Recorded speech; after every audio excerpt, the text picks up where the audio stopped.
Human beings have a knack for observing, forming judgments, and taking action. When you draw it out like this, it seems pretty linear and rational, whether you're talking about individuals or people working in teams. But cognitive behavior theory says automatic thoughts color and distort our observations, our judgments, and our actions. Aaron Beck is Professor Emeritus of Psychiatry at the University of Pennsylvania. His research began in the second half of the 20th century and focused on patients living with major depression and anxiety. Beck's theory of cognitive behavior described how observations, judgments, and actions are tinted and changed by automatic thoughts. Automatic thoughts come to mind without even trying. They reflect deep beliefs about self, past experiences, and expectations for the future, and they have a profound impact on judgment and behavior. For depressed or anxious patients, Beck found common sets of cognitive distortions, patterns that repeated, what he called faulty information processing, such as minimizing good news and zooming in on bad news, or perceiving even small disappointments as catastrophes.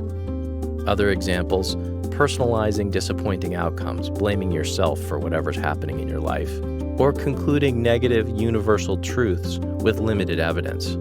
It's as if Beck's patients were wearing a pair of goggles that they couldn't actually take off, goggles that bent and color their observations, their judgments, and their actions. If Beck is right about his patients, maybe we're all wearing goggles with different distortions. And maybe founders are wearing special kinds of goggles that make them, well, more like founders. I've met thousands of founders over the last decade or so, and I think many of them are wearing special goggles. The special goggles create cognitive distortions, and the cognitive distortions create superpowers.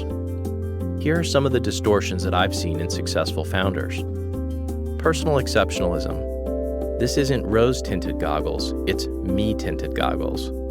This person sees his or her work as snowflake special. Destiny for them is success, and they operate way outside the bounds of normal for their peer group. Second, black and white thinking.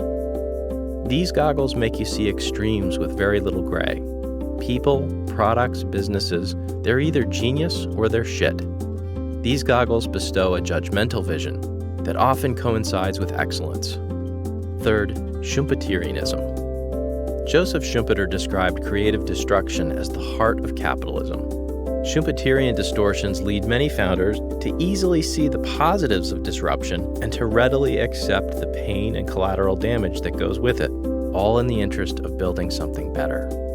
Correct overgeneralization is the fourth cognitive distortion. Now, this cognitive distortion allows founders to see one point and project the line, and it's the right line. It's kind of annoying when they do that, isn't it?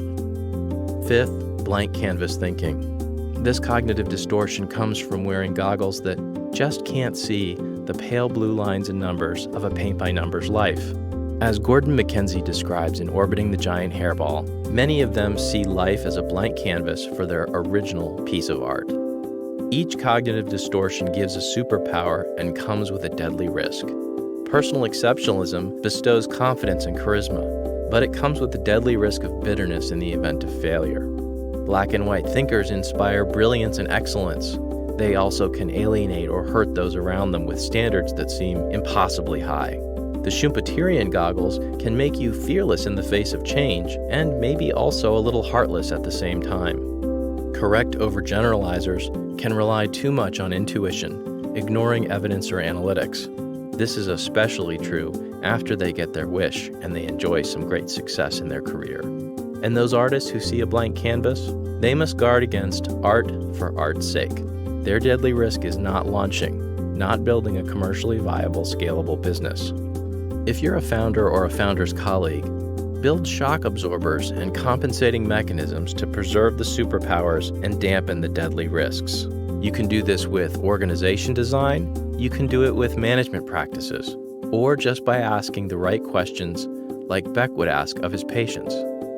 Beck's cognitive behavioral model, how people observe, judge, and act, is a surprising and powerful tool for startups. What goggles are you wearing?